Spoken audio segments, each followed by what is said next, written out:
ابو داؤد، ترمذی اور بہقی نے یہ روایت نقل کی ہے کہ حضرت عائشہ صدیقہ رضی اللہ عنہا نے ایک مرتبہ نبی علیہ السلام سے عرض کیا کہ آپ کے لیے تو صفیہ کی یہی بات کافی ہے۔ حضرت عائشہ رضی اللہ عنہا کا اشارہ ان کے پستہ قد ہونے کی طرف تھا۔ نبی علیہ السلام نے ان سے فرمایا کہ تم نے ایسا کلمہ کہا ہے جسے اگر سمندر کے پانی میں ملا دیا جائے تو سمندر کا سارا پانی بدبودار ہو جائے۔ حضرت عائشہ رضی اللہ عنہا یہ بھی کہتی ہیں کہ ایک مرتبہ میں نے نبی علیہ السلام کے سامنے کسی آدمی کے متعلق بیان کیا تو انہوں نے فرمایا مجھے یہ بات پسند نہیں ہے کہ میں کسی آدمی کے متعلق بیان کروں، خواہ مجھے اس کے عوض فلاں فلاں چیز ہی دے دی جائے۔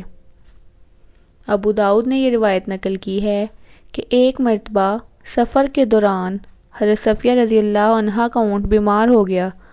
حضرت زینب رضی اللہ عنہا کے پاس اضافی سواری موجود تھی۔